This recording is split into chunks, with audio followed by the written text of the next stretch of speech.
voy a grabar esta charla.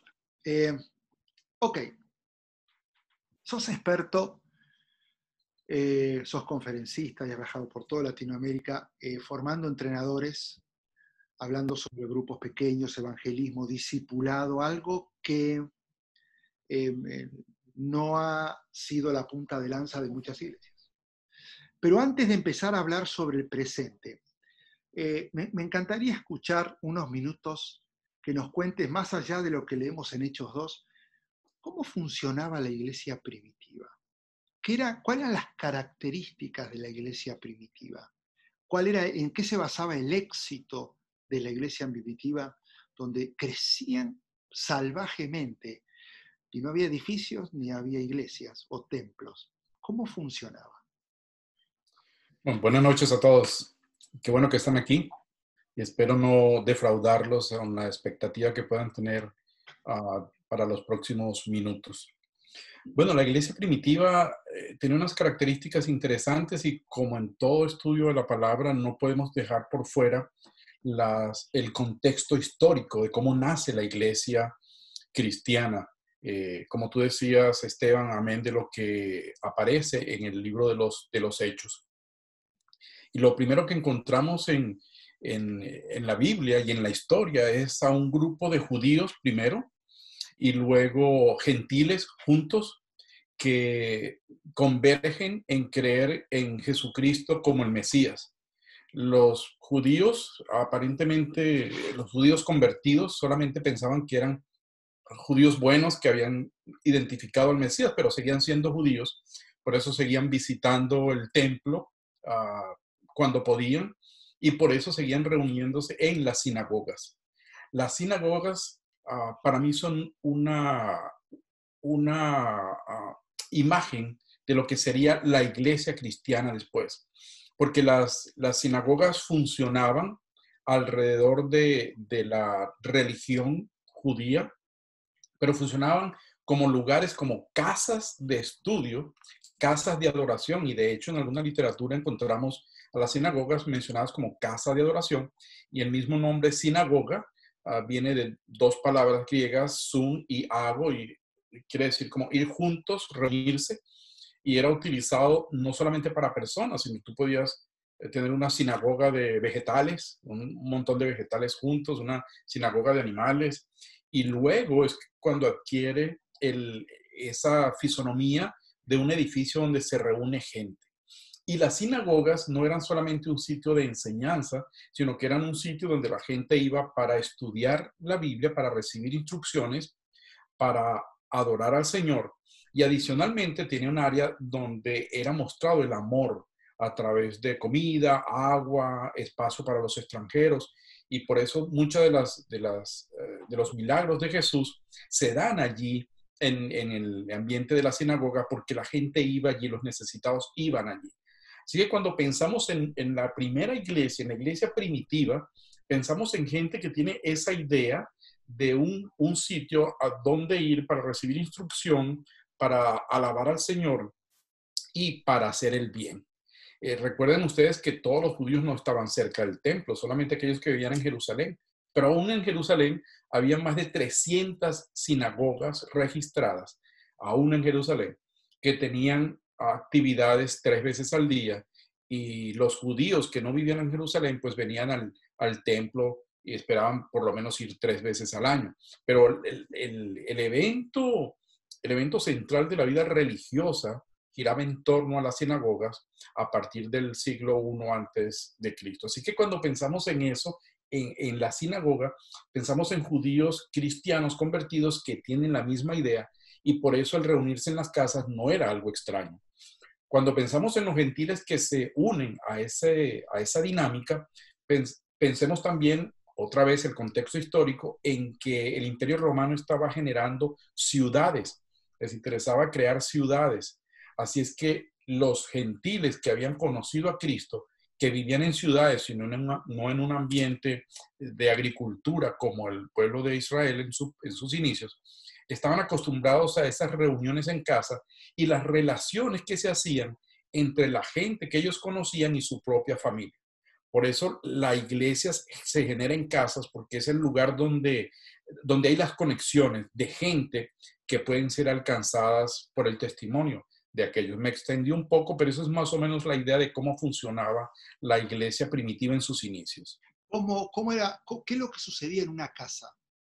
Si tuvieras que describir, ok, vayámonos 2000 años atrás y déjeme tratar de explicarles qué es lo que sucedía en una casa, en un encuentro, ¿cómo era? Interesantemente, tenemos una descripción exacta de lo que sucedía en la Escritura, en Hechos capítulo 2, versículos 43 hasta el 47.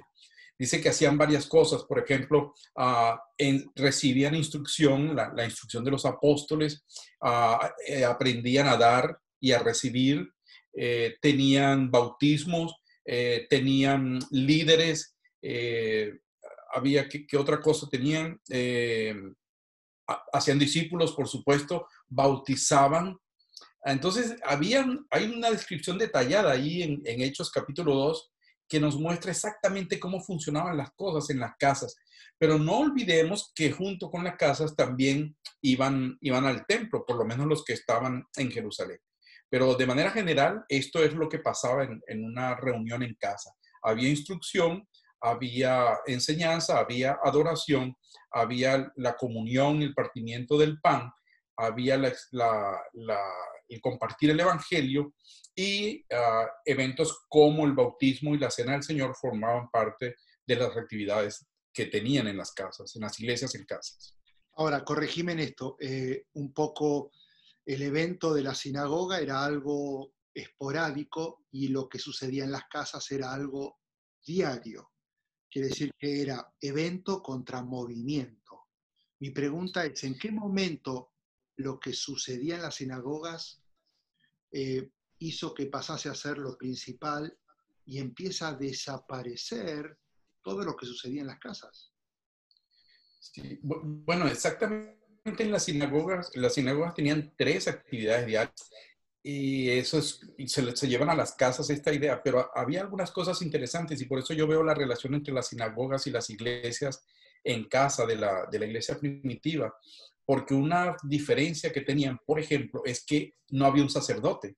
Entonces había un oficial de la sinagoga y había alguien que se encargaba de dirigir el asunto, pero no había un sacerdote que dirigía las cosas. Por eso el director de la sinagoga podía decidir si alguien enseñaba o no. Y eso trayéndonos a la iglesia, es interesante verlo también que en la iglesia en un principio no se establece a alguien que enseña, uno solo que enseña, sino que había una participación constante de todos los que estaban allí, los que formaban parte de esa iglesia en casa que se estaba formando. Ahora, relaciona todo ese tiempo ahora a lo que estamos viviendo. Creo que hubo un despertar en el movimiento diario y ahora estamos frente a un gran planteamiento mirando hacia el futuro, si es que realmente el futuro de una congregación donde va a crecer no tanto va a ser por lo que suceda una vez por semana, sino más bien por lo que se genere en ese día a día, que es lo que estamos empezando a experimentar de una manera. A ver, estamos fascinados como si lo hubiéramos descubierto y las circunstancias nos empujaron a crear canales de televisión como una iglesia bautista en Argentina, a tener eventos como estos, a tener oración todos los días y diciendo, wow, pero eso ya hace 2000 años. Ok, relaciona eso y qué es lo que está viendo que puede llegar a suceder. Sí, bueno, fíjate que es interesante, los templos, los edificios de las iglesias comenzaron a aparecer por allá en 200 y tanto, 235, creo que es la primera mención que aparece de un edificio. Era una casa y que tenía dos cuartos dedicados para que la iglesia se reuniera por allá en Siria. Y luego 325 en adelante aparecen un montón de edificios. Yo creo que el problema no estuvo exactamente en centrar las actividades en un edificio, porque el templo de Israel era importante en la liturgia y eso lo estableció Dios. Y se espera que pase algo en el futuro que dé la aparición otra vez de un templo. Así que creo que el problema no estuvo tanto en centrarse en un lugar, sino en centrarse en los programas, en las personas, en las actividades. Entonces, eso distorsionó un poco el asunto. Cuando pensamos en este tiempo que Dios nos está dando la oportunidad para retomar lo que era la dinámica de la iglesia en el principio, creo que la meta sigue siendo la misma. Es decir, en primer lugar, alcanzar a los perdidos. Eso sería el grupo, la función de la iglesia, ¿no? En segundo lugar, instruir a esos nuevos creyentes para enseñarles a crecer en su fe y a obedecer al Señor. Y en tercer lugar, para convertirlos en multiplicadores de discípulos. ¿De dónde tomó eso? Pues del hecho de que el Padre dijo, cuando Jesús le dicen, ¿cómo resumes la ley? Dice, bueno, en dos cosas. Ama a tu Dios con todo lo que eres y ama a tu prójimo como a ti mismo. Y luego eso está en Mateo 22. Y luego en Mateo 28 dice, vayan y hagan discípulos. Así es que si sumamos esas tres cosas, es lo que debería ser la función de una iglesia. Y una iglesia en casa se presta para que podamos retomar esas cosas. Claro, estamos en una época bien interesante porque los cambios casi que son a diario. Y aunque hoy en día podemos tener reuniones como esta, lo más probable es que si volvemos a la nueva normalidad, como la llaman, estas reuniones van a cesar un poco. Pero la iglesia tiene que estar despierta, como tú mismo decías en una reunión que tuvimos hace unas semanas. La iglesia tiene que estar despierta y abierta para cualquier cambio que sea necesario. Pero tenemos una excelente oportunidad para retomar esas cosas, alcanzar a los perdidos, formar, edificar en la fe a los nuevos creyentes y convertirlos en multiplicadores de discípulos. Ahora, ayúdame con esto. Lo tengo reclaro. Pero esto ha sido un poco la dinámica del trabajo de pequeños grupos. El enfoque ha sido más bien la contención del creyente. El enfoque ha sido que esté conectado, que el líder del grupo de vida sea los ojos del pastor para que si la iglesia es grande, entonces haya una cadena de cuidado de ovejas. Ha sido una excusa al grupo pequeño para profundizar más en la palabra según diferentes temas, pero lo menos que ha sido es el alcance y evangelismo a través de los grupos pequeños. Esto es lo que yo quiero tratar hoy, porque es como que es esto, a ver si me entendés. Se crece el domingo y se conecta de lunes a viernes con los grupos de vida. O será al revés. Se crecen los grupos de vida y conecto. Si fuera mi casa, el domingo es el living de mi casa donde te invito y nos conocemos, y el de lunes a viernes es la cocina donde te meto y conoces la intimidad de la casa, o es al revés. ¿O qué es lo que debería ser un grupo de vida efectivo donde el crecimiento esté ahí y no el domingo? Sí, tienes razón. En primera instancia hay que reconocer que las iglesias han tratado como de poner un muro de contención y no perder a la gente con esta cantidad de cosas, grupos en casa, vía internet, etcétera, etcétera. Y la verdad es que, aunque ha sido el inicio, creo que mucha gente, muchos pastores están identificando que esta nueva realidad puede ayudarles a crecer la iglesia, no solamente en la calidad del miembro, sino también en la cantidad de personas que se involucran en la iglesia. Fíjate lo que pasaba en la iglesia primitiva. Ellos tenían conexiones de gente. Entonces el dueño de la casa tenía su esfera de influencia, oikos, se llamaba en aquel tiempo, aún sociológicamente se sigue usando el término para una esfera de influencia. Así es, ¿cuál era la esfera de influencia del dueño de la casa? Pues ese hombre tenía amigos, tenía su familia nuclear, la familia extendida, tenía clientes, sí, tenía negocio, tenía esclavos y hasta los animales formaban parte de ese oikos, de esa esfera de influencia.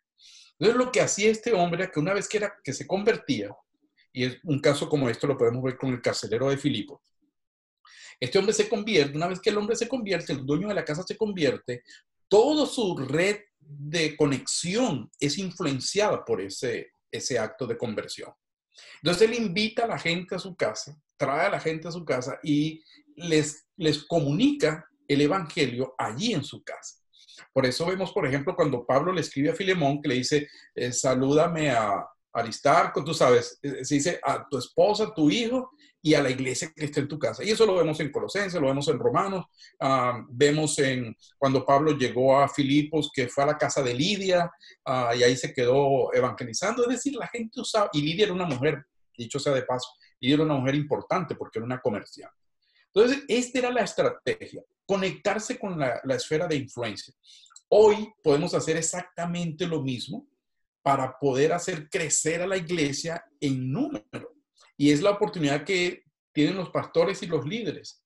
Y cualquiera de nosotros como creyentes en Jesucristo, pues de decir, bueno, voy a tratar de conectar a mi esfera de influencia con mi iglesia, con el grupo que está en mi casa, para mostrarles el Evangelio de Jesucristo, para compartirles el Evangelio. Y una vez que hagas esa conexión, entonces le ayudas a crecer en la fe y en la obediencia. Y remarco lo de obediencia porque es lo que Jesús dice en Mateo 28, enséñales que obedezcan todas las cosas que yo les he mandado. Y además de eso, les das algunas herramientas para que aprendan a compartir el Evangelio. Porque recordemos, y podemos mencionar esto más tarde para no seguir con la misma pregunta, que mucha gente no comparte su fe porque no sabe cómo hacerlo. Es decir, les enseñamos cómo compartir la fe de una manera sencilla y práctica, entonces va a ser más fácil para mí compartir la fe con mis amigos, con mi vecino que está enfrente, etcétera, etcétera, porque ya tengo una metodología para hacerlo. Ahora, hablás vos y de repente veo caritas, ¿no? Lo veo a Carlos, lo veo a Cintia, lo veo a Cecilia, lo veo a Romina, lo veo a Federico, a Ariela, los veo y realmente cada uno debería tener una célula. En realidad, no es algo que yo tendría que pensar demasiado. Este es lo que me está volando la cabeza ahora. Porque antes era alguien preparado, alguien con capacidad carismática, con buen carácter, ok, juntá a 20, 25 de la iglesia, mantenerlos conectados y para que haya una formación profunda. Ok, no está mal, pero ahí vamos. Ahora no estamos pudiéndonos juntar el domingo, entonces, ¿de dónde succionamos conocimiento y conexión y más bien efectividad del evangelismo? Debería ser los grupos de hogar, aunque sean en Zoom, tecnológico, lo que sea. Ahora, mi pregunta es esta. ¿Qué espero yo? ¿Qué tengo que esperar y decidir para abrir uno? Porque en realidad, por cada cristiano debería haber un grupo de vida. Yo veo, si acá hay 37 personas, deberíamos abrir y decir, bueno, déjame, contame tu experiencia. No tengo. ¿Por qué no? Ok. ¿Cómo contestás el por qué no? ¿Qué es lo que necesita una persona para decir, ok, decido empezar? ¿Cómo empezar? ¿Cómo conectar? ¿Cómo dar el primer paso? Algo práctico, porque yo quiero comprometer estas 40 personas que están acá a que empiecen un grupo de vida. Bueno, grupo de vida lo llamo, grupo pequeño. Pero no pueden salir de acá y decir, lo decido. Tal vez van a decir, no sé cómo. Acá está el maestro de maestros. Bueno, mira, cada uno de nosotros tiene alguna particularidad que puede usar en los grupos de vida, grupos pequeños, células, como quiere que lo llamamos. ¿No? Realmente el nombre no importa mucho, ¿verdad? Pero cada uno de nosotros tiene alguna particularidad para ser parte de esa estrategia. Un escritor muy famoso en esto de movimientos discipulares, él identifica 4 tipos de personas en un grupo. Dice que hay los espectadores, los que solamente van y ven lo que sucede en esos grupos en casa, en esos grupos de vida. Están los evangelizadores, esos que llevan siempre visitantes a esos grupos en casa, ¿no? Están los iniciadores, los que dicen, bueno, yo quiero iniciar un grupo en mi casa. Y están él los llama entrenadores, son discipuladores, que son los que saben cómo ayudar a otros a discipular a gente, a ser discípulos que hagan discípulos. Entonces, cuando reunimos 25 o 30 personas de la iglesia, como tú mencionabas, realmente lo que estamos haciendo es como reunir el mismo grupo de creyentes en grupos más pequeños para alimentarnos entre nosotros. Sí, Entonces, ¿qué ocurre generalmente? Tomamos café, nos comemos el pan dulce, sí. alguien lleva algo preparado para compartir y finalmente nos vamos. No pasa nada.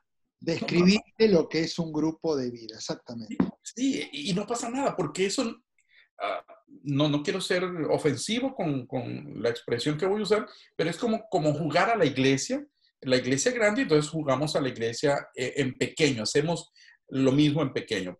Espero que nadie se ofenda, no trato de ser ofensivo, pero es como repetir la misma experiencia.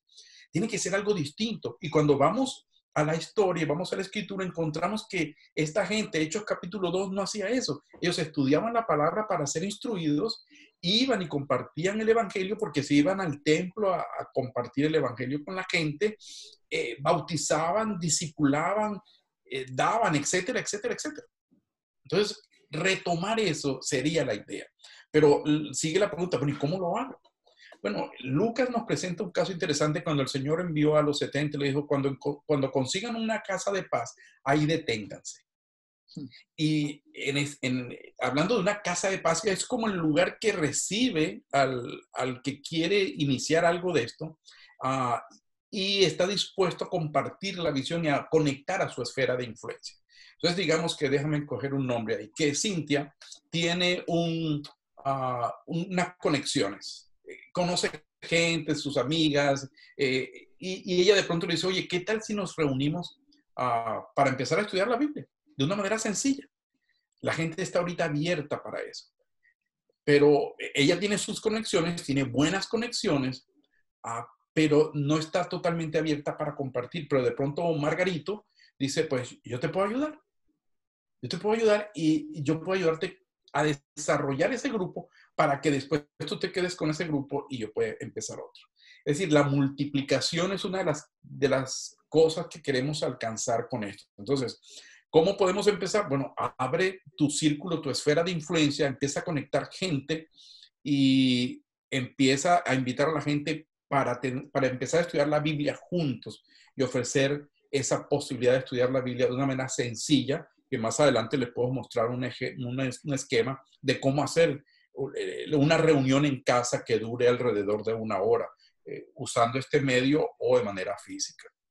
¿Contestas a tu pregunta? No sé si me fui por un lado. No, claro, porque yo sé que la gran excusa es que no sé cómo hacerlo y creo que es tan sencillo como simplemente el decidir y empezar con 1 o con 2. Ahora,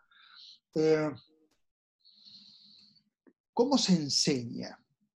Porque yo puedo buscar 2 cosas en un hogar, en un grupo chiquito, puedo buscar profundidad, que está bien, es una opción. De repente meternos a estudiar algo y escarbar conclusiones y puedo buscar y enseñar algo práctico, pero el problema depende de quién me está escuchando y cuál va a ser mi objetivo al exponer.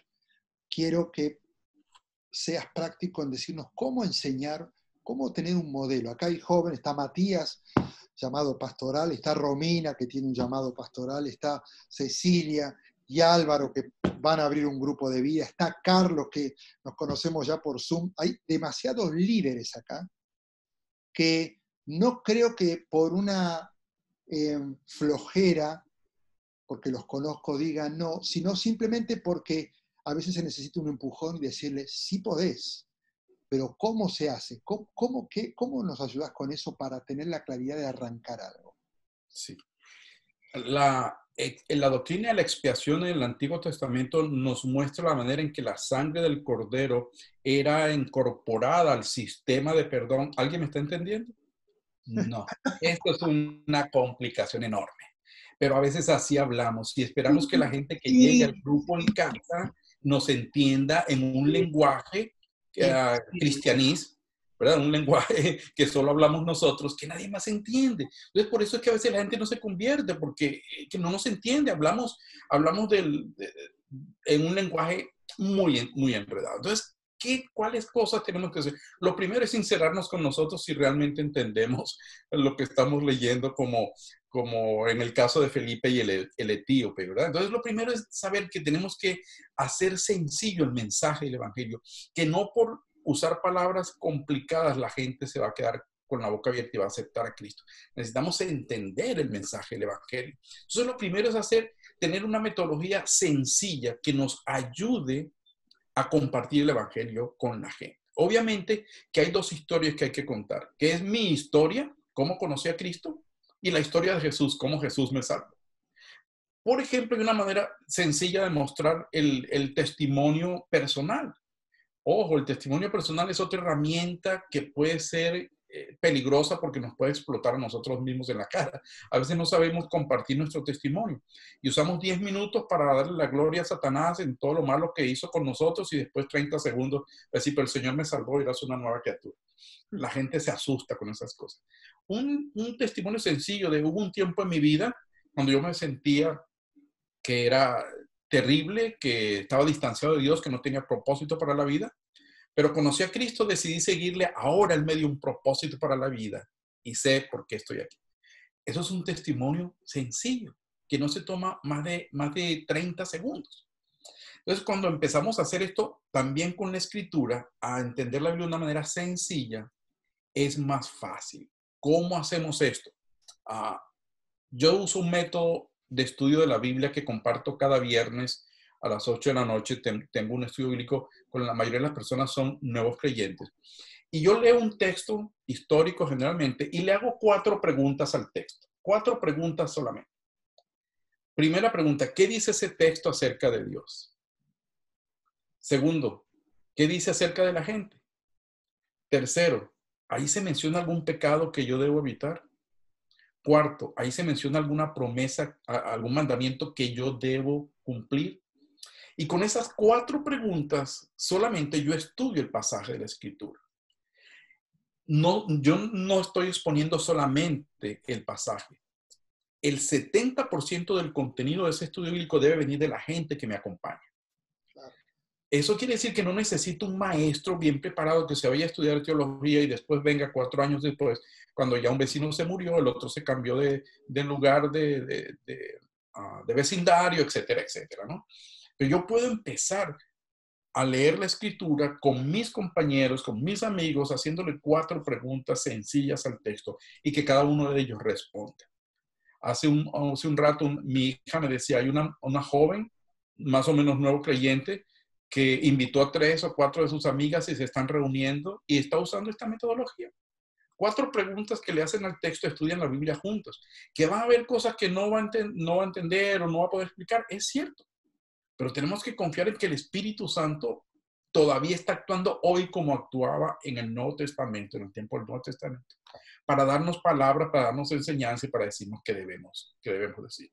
Entonces, la primera cosa es utilizar un método de estudio bíblico sencillo, que le permita a la gente interactuar, que le permita a la gente opinar, que el 70% de la enseñanza venga de los que están allí y no de un maestro que tiene que prepararse largas horas y entonces llegar nervioso a la reunión porque no sabe si se va a encontrar con algo difícil. Eso sería el primer paso en este proceso.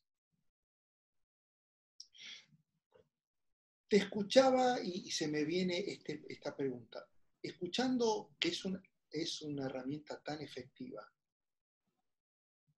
¿por qué no se pone como prioridad el grupo pequeño y se prioriza el evento masivo? ¿Por qué? Creo que cambiamos nuestras prioridades, ¿no? Con el tiempo, como iglesia, digo, en estos 2000 años. Pero ¿qué te parece una iglesia que se reúna 18, 20 grupos en casa, grupos pequeños, que se reúna durante la semana para aprender, para estudiar, para crecer, para obedecer, y que el domingo utilice ese tiempo para reunirse, para amarse, para adorar juntos, pero que la esencia de la vida de la iglesia no esté allí centrada. Porque si alguien falta ese domingo, entonces ya se perdió la bendición y no la puede recuperar hasta el próximo domingo o lo que está pasando hoy en día. Tenemos que hacer que el grupo en casa tenga la sencillez y el atractivo como para que la gente entienda y aprenda a obedecer, incluyéndonos nosotros, por supuesto, y que a su vez podamos hacer lo que Dios quiere que hagamos, que es multiplicarnos, hacer líderes que hagan líderes, hacer discípulos que hagan discípulos. Acá en este grupo hay varios jóvenes y por alguna razón, no sé por qué, el estereotipo de grupos de casa es para gente adulta, ¿no? Entonces, ¿cómo funciona esto en el milenio, en el joven, la generación Z, el de 20 años, 22, 23? ¿Cuál es la estrategia para comenzar estos encuentros pequeños de estudio, de convivencia, de reflexión, donde en realidad no creo que sea sano que haya un orador, porque aburre, porque es otro servicio más, otro sermón más, sino construir la reflexión, ¿no? Yo opino, ¿qué piensan? E ir rotando la palabra y no tanto el monólogo. ¿Cómo se aplica esto exclusivamente a los jóvenes? Te voy a conversar un poquito, les voy a mencionar un poquito el modelo que hemos estado usando y que hemos estado compartiendo en toda Latinoamérica y aquí en los Estados Unidos y que está dando resultados con gente de cualquier edad, incluyendo niños. Esto es interesantísimo. Les cuento, por ejemplo, en Honduras, un grupo de jóvenes se reunía en su estudio y una de las cosas que vieron al estudiar la palabra es que la iglesia tiene una responsabilidad de amar al prójimo. Dijeron, bueno, ¿cómo vamos a amar al prójimo? Dijeron, bueno, vimos la calle aquí donde nos reunimos y hay mucha basura en la calle. ¿Qué tal si cada uno de nosotros, la semana que viene, cuando regrese, se trae una bolsa y empieza a poner basura en la bolsa y luego recogemos esto aquí para ir limpiando la calle? A la tercera semana que estaban haciendo esto, los vecinos salieron a la calle y preguntaron, ¿por qué ustedes están haciendo esto? Estoy hablando de jóvenes. Pero bueno, porque entendimos que la Biblia nos manda a amar al prójimo y una manera de amarles es ayudarle con esto. Pasaron varias cosas. La primera es que la gente no siguió echando la basura a la calle. La segunda es que empezaron a interesarse por formar parte de ese grupo y saber lo que los muchachos estaban estudiando, porque ese tipo de cristianismo les atraía. Otro grupo decidió participar en su escuela como consejeros, ayudando a los niños en la escuela, jóvenes que hicieron esto y que causaron un impacto. Entonces, hay maneras de hacerlo. Fíjese, ¿qué hacemos nosotros en una reunión de 1 hora, como les decía? Hacemos 8 cosas. La primera es que nos mostramos lo que llamamos el amor pastoral. Y no es que hay que ser pastor, ¿no? Sino pastorearnos unos a otros. Amor pastoral. ¿Cómo te fue en la semana? ¿Qué pasó con tu tía? ¿Finalmente está sana? Oye, te dieron el ascenso en el trabajo que te iban a dar. Hay un interés los unos por los otros. Y luego oramos por eso y damos gracias a Dios. Entonces, ese tipo de acciones nos conecta porque te conecta con el vecino que vino la semana pasada y sin ser cristiano te pidió oración y la siguiente semana tú le preguntas. Y si es un grupo grande, pues pueden hacerlo de pareja. Uno le pregunta al que está al lado, oran allí y se toman unos minutos en eso. La segunda cosa que hacemos es alabar al Señor. Es tan fácil para los jóvenes hoy en día porque si alguien no canta, pues ponen Spotify o cualquier cosa de esa y allí hay música. Ahí se traen a un cantante nuevo todas las veces que se reúna, ¿verdad? En tercer lugar, y otra cosa es que pueden alabar, el que no canta puede alabar leyendo un salmo o algo distinto, ¿no? Luego viene un punto que nosotros llamamos rendición de cuentas. Y ya les voy a hablar un poquito de lo que significa rendición de cuentas, que es el punto 3. El punto 4 es que compartimos la visión de hacer discípulos, de ganar a la gente para Cristo. Cristo dijo que fuéramos a todas las naciones. Entonces compartimos un poco de ese testimonio de lo que está pasando en el mundo, saber que formamos parte de una revolución. Hay más de 1,300 movimientos de plantación de iglesias que representan más de 6,000 iglesias en casa. Entonces, estamos frente a un fenómeno del cual formamos parte y que vale la pena seguir adelante. El siguiente paso, el quinto paso, es la enseñanza bíblica. Y como les dije, en la enseñanza bíblica tomamos un pasaje, digamos, decimos, vamos a estudiar el Evangelio de Marcos. Empezamos a estudiar Marcos tomamos una porción y le hacemos las 4 preguntas que ya ustedes seguramente han anotado, las 4 preguntas a este texto. ¿Quiénes van a contestar las preguntas? Todos los presentes. El 70% de la enseñanza debe venir de allí, no de como decía Esteban, no de un monólogo, sino de gente que está aportando. Y es increíble ver gente que nunca ha leído la Biblia y se le ocurre una idea y trae un pensamiento y es interesantísimo. Luego de eso, ¿qué hacemos?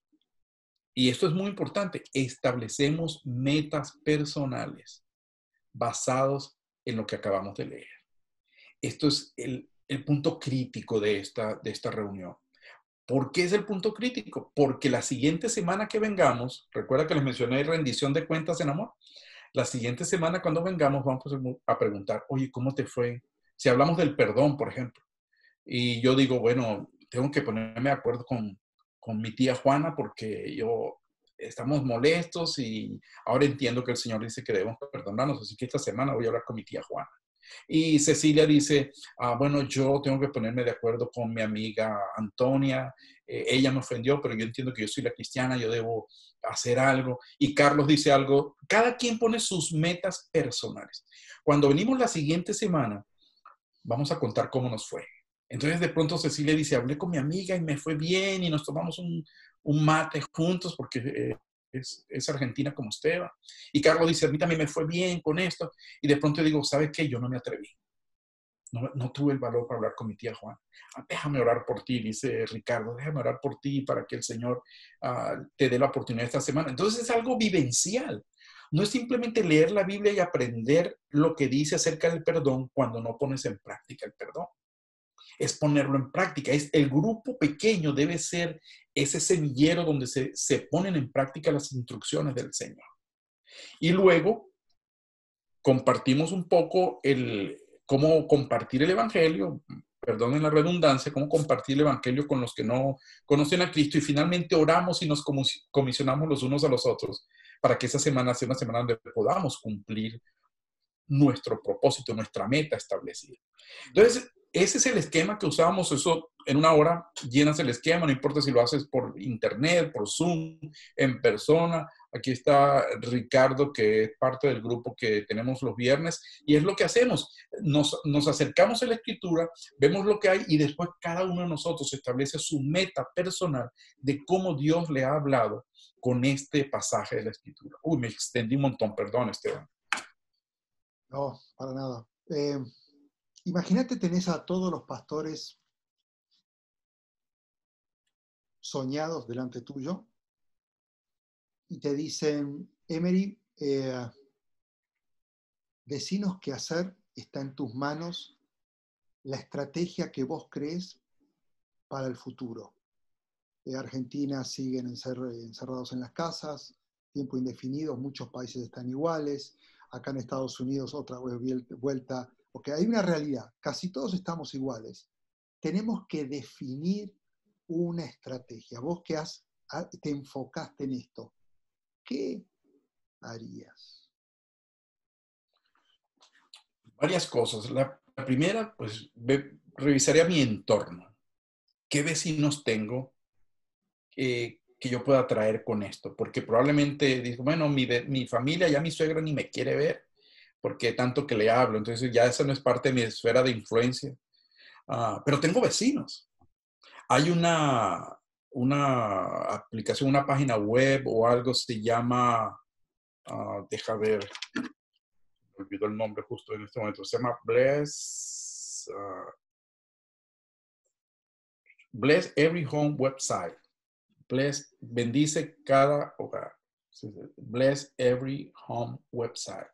¿Sabe lo que eso es? Es una página donde tú metes tu dirección y aparecen tus vecinos. Yo no sé si funciona en cualquier parte del mundo, pero al menos aquí está funcionando para los que viven aquí en los Estados Unidos. Con esa página, tú puedes ver el nombre de las personas que viven cerca de ti, de tu casa.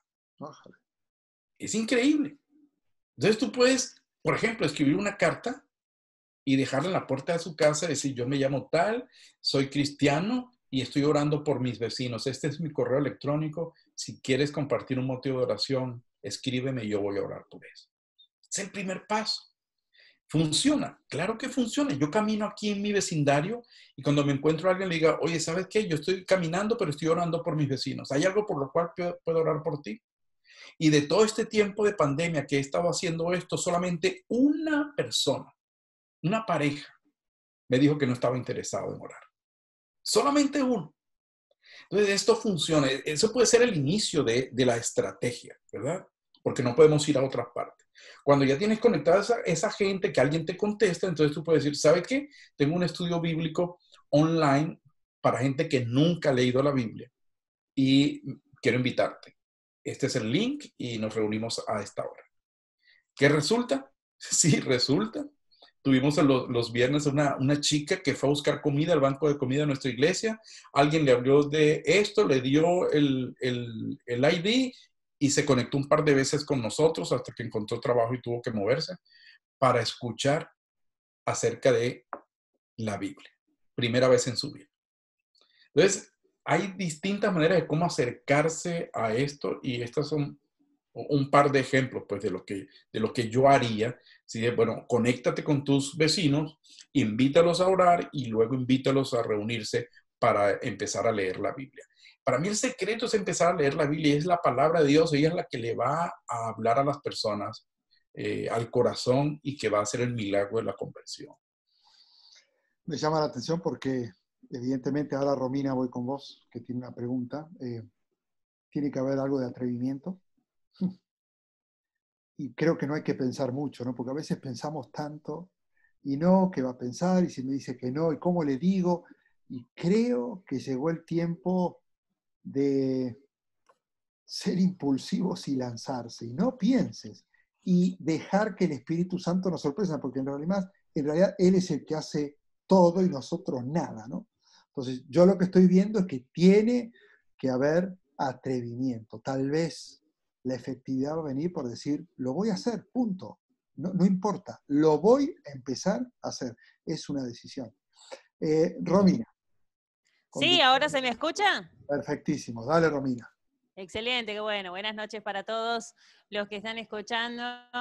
Tengo una pregunta respecto a todo lo que veníamos hablando. En algún momento se mencionó acerca de que tenemos como una estructura mental, un encierre, ¿no? Que yo lo llamo institucionalización. Y con esto lo que quiero decir es que hacemos todo en función a las instituciones como se fueron desarrollando en estos 2000 años. Instituciones, bueno, con toda una estructura y lo demás. Y pensaba en algo muy simple y sencillo que me dijo una amiga una vez, que es, Dios no tiene amor, Dios es amor. Y en esta pregunta, pensando con la institucionalización, de cómo se nos rompe, pienso en esto mismo, ¿no? Que nosotros nos estamos transformando en personas con una esencia. Estamos atravesados por el cristianismo y esa esencia es la que debe notarse. Entonces, en algún momento, esa esencia de Dios, el es amor, el somos cristianos, ¿cómo se perdió en ese momento y cómo podemos retomarlo? Bueno, una de las cuestiones es las que se planteaban acá, ¿no? Un grupo casero donde no vamos a relajarnos, sino un grupo casero donde vamos a aprender.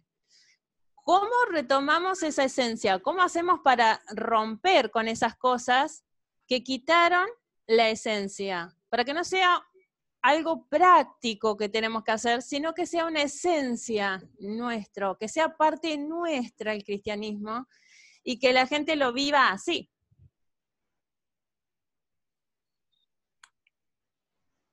Bueno, yo no soy partícipe de romper nada.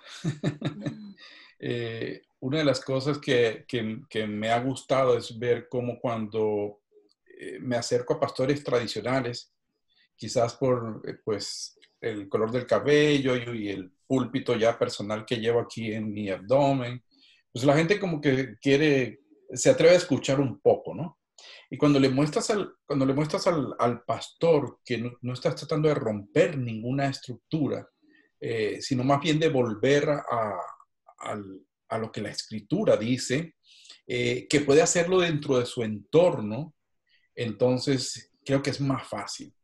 Obviamente, yo estoy consciente que mucha gente va a estar cerrada a cualquier cambio, pero ¿cuántos millones de personas tenemos que no conocen a Cristo? Entonces tenemos dos opciones, o pelear con el que ya conoce a Cristo, o tratar de conquistar al que no conoce a Cristo. Entonces, si somos más de 7.000 millones de personas en el globo terráqueo y cada vez baja más el número de creyentes porque no es proporcional a la tasa de crecimiento, entonces como que nuestro trabajo es urgente. Y más bien mi enfoque sería, bueno, vamos a tratar de ganar gente para Cristo que aprenda a ser discípulos en este proceso. Y creo que los pastores en este momento están más abiertos, ¿no? A que sucedan cosas interesantes como esta que están sucediendo, que la gente está lista para abrir un grupo en su casa, que está lista para reunirse con un grupo de amigos. Creo que si nos enfocamos más en eso que en el hecho de que tenemos barreras que romper, creo que seremos más efectivos y que el Espíritu Santo hará el resto del trabajo. No estoy seguro si respondí tu pregunta. Sí, sí.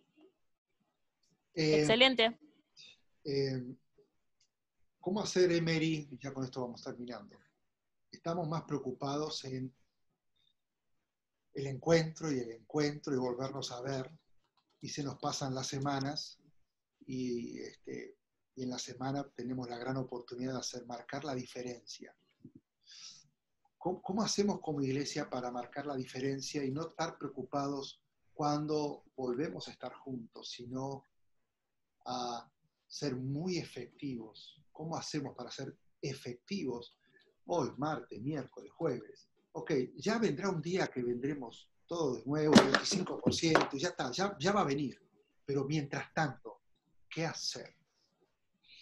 Y creo que la pregunta está en la escritura también. Segunda los Corintios 5, 17 al 21 dice que primero somos nuevas criaturas, no sabemos el 17 de memoria, ¿verdad? Somos nuevas criaturas. Pero junto con eso también somos embajadores. Y un embajador todo el tiempo está hablando de su país, de su reino, de su rey. Está hablando de eso porque es su deber. De modo que hay una obligación nuestra. Primero tenemos la gran comisión en Mateo 28, 19 y 20. Pero después tenemos también el hecho de 2 Corintios 5, 17 que dice que somos embajadores. Y por otra parte, tenemos todo el libro de los Hechos.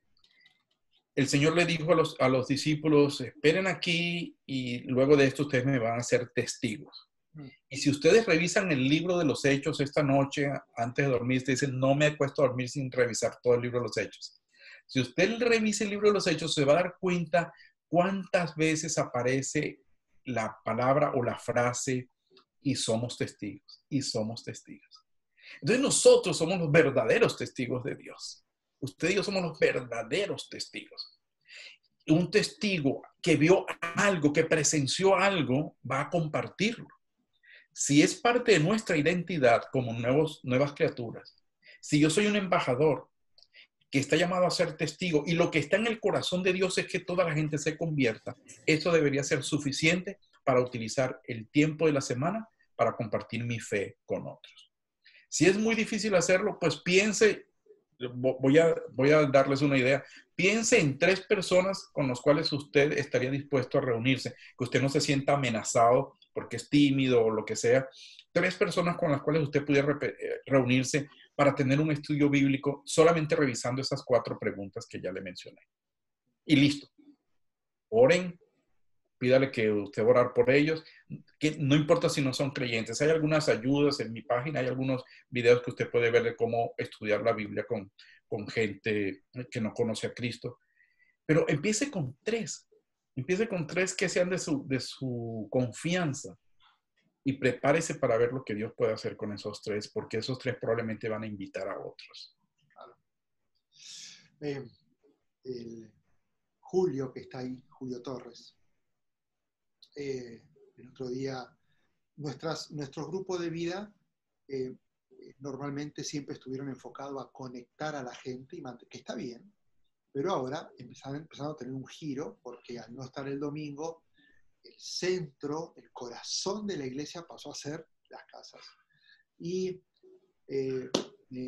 Julio me sorprendió porque dije, pastor, me dijo, había una señora y yo no desaproveché la oportunidad, hicimos la oración, aceptó al Señor, y de repente ese espacio donde la gente toma la decisión más grande en su vida ya no es los domingos, ya son las casas. Eso es un gran cambio, porque antes esperábamos invitar al evento para que tome la decisión. Pastor, invité a esta familia. Ok, y está esperando que yo haga lo que él tiene que hacer. Pero en realidad, ok, gracias, y yo lo hago evangelístico. Ahora, eso no está. Tiene que haber un motor que siga llevando a la gente a los pies de Cristo. Y ahora hay que tomar conciencia que pasó a ser las casas o los encuentros de los en Zoom o pequeños grupos, ¿no?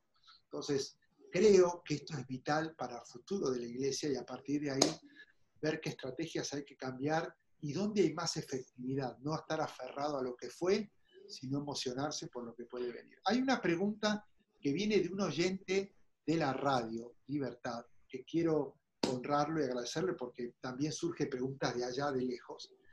Y dice, cuando hay un familiar que se niega a escuchar la palabra, ¿hasta dónde es conveniente insistir o esperar con ese afán de que tome la decisión? Debe ser por un caso puntual, la insistencia familiar acerca de la palabra de Dios. Sí, mi mamá murió sin verme a los pies del Señor Jesucristo. No sé cuántos años pasó orando. Yo pasé orando por un hermano más de 30 años. O sea, orar es lo que debemos hacer en primera instancia. Luego, dicen las estadísticas que para que una persona conozca a Cristo necesita por lo menos 7 u 8 contactos del Evangelio. Es probable que uno dice, bueno, esta persona se convirtió apenas yo le compartí, me gané mi corona en el cielo. Bueno, probablemente fuiste el 7º o el 8º, no el primero, y entonces ha habido un proceso con esa persona. Hablo en términos humanos de lo que dicen las estadísticas. Si una persona, lo que yo haría, ¿no? Si una persona se resiste, recordemos que mi trabajo no es convertir a nadie, eso es trabajo del Espíritu Santo. Entonces mi trabajo es solamente compartirle el Evangelio. Entonces si le comparto a un familiar que no ha aceptado todavía, pues no es mi culpa. Mi deber como testigo es simplemente decirle, mira, yo era ciego y ahora veo. Pero si la persona no acepta a Cristo, eso es trabajo del Espíritu Santo. Yo puedo seguir orando por la familia, pero no insistir. Sin embargo, cuando uno empieza a estudiar la Biblia de esta manera y la gente empieza a oír la manera como realmente debemos estudiar la Biblia, ha habido testimonios de conversión de mucha gente. En Santo Domingo, si hay algún dominicano aquí conectado, una pareja, estamos evangelizando en la calle y una pareja dijo, no nos interesa esto por el momento. El pastor le dijo, pero ¿y qué tal si empezamos a estudiar la Biblia? El hombre dijo, mi casa está a la orden. El pastor empezó a ir a la casa de esta pareja, no creyentes, tuvieron 3 semanas de estudio bíblico, a la 3ª semana los 2 creyeron, aceptaron a Cristo. La siguiente semana invitaron al hijo casado al estudio bíblico en casa y la pareja aceptó a Cristo y en un lapso de 2 meses tenían 8 personas de nada, de cero, de haber empezado en una casa donde no conocían a Cristo. Entonces, ánimo a seguir orando y probablemente si empiezan a compartir la palabra de una manera sencilla, esa persona puede acercarse con menos aprensión a lo que significa el cristianismo. Definitivamente, cuando alguien conoce al Señor, se vuelve en el evangelista más efectivo y el crecimiento normalmente viene por esas personas y no por los que ya tenemos historia y años, que ya nuestro entorno son todos cristianos, sino esa persona que es la que produce el cambio. Ok. Quiero que dejes, antes de despedirnos, ¿Dónde la gente puede contactarte? Tenés demasiado material, demasiados estudios, estrategias sobre darlo todo de una manera libre, porque tu pasión es esta. ¿Cómo contactarse con vos desde cualquier parte? Pues lo voy a dejar aquí en el chat. A ver si... Ahí está mi correo electrónico. Espero que les haya llegado. Ese es mi nombre, emery.bastidas@gmail.com. Y pues si me escribe, con gusto le digo dónde encontrar más material, y lo que pueda brindarles está a la orden para ustedes, porque yo creo que es el tiempo para hacer discípulos que hagan discípulos. Ok, ¿cómo ves la iglesia para adelante? Con eso nos fuimos. Pues veo la iglesia con una oportunidad impresionante, con un potencial enorme, con gente moviéndose. El hecho de que tengamos 38 personas conectadas en este momento quiere decir que hay 38 personas a quienes les interesa este tema, quienes no importa lo que ha pasado atrás, y han sido temerosos de compartir el evangelio, si lo han hecho o no, además de la gente que está conectada por la radio, ¿no? Pero es gente que está diciendo, bueno, yo quiero saber más de esto porque puedo ser útil en esto. Entonces yo alabo al Señor y me doy cuenta que sí, hay esperanza para la iglesia de Cristo. Acuérdense ustedes que en Mateo 24 dice, este evangelio será predicado en todas partes para testimonios, y entonces vendrá el fin. No va a venir el fin todavía, porque falta mucho por hacer en predicar el evangelio, pero nosotros somos los instrumentos llamados a hacerlo. Una última cosa, ¿podría escribir el sitio web Bless Every Home? Escribilo ahí por si lo quieren antes de que te vayas. Bless Every Home website. Ahí lo tienen. Bless Every Home website. Y qué interesante que sale el nombre de tus vecinos. Esto es muy fuerte, ¿no? Porque esto uno hace que pueda contactarse ya con nombre y apellido. Espectacular. Bueno, querido amigo, muchas gracias por tu tiempo. Gracias por desafiarnos. Este tiempo tiene que ser desafiante, de mucha expectativa, y soy de los que cree que hay que estar abiertos a empezar a hacer las cosas diferentes. Amén, amén. Creo hay que hacer las cosas diferentes, porque no podemos volver a Egipto. Hay que hacer las cosas para empezar a tener resultados diferentes. Gracias por estar con nosotros, gracias a cada uno de ustedes, Romina, a cada uno de los oyentes de Radio Libertad. Nos vemos la semana que viene con algún otro tema interesante, y ya saben, contáctense con Emery, tiene su página de YouTube, demasiados materiales, y él muy abierto para estar instruyendo, ayudando, inclusive a las iglesias de ustedes, ¿no? Proporcionando material, ideas o estrategias. ¿Okay? Amigo, muchísimas gracias. Gracias a ustedes, que Dios les bendiga. Gracias a todos.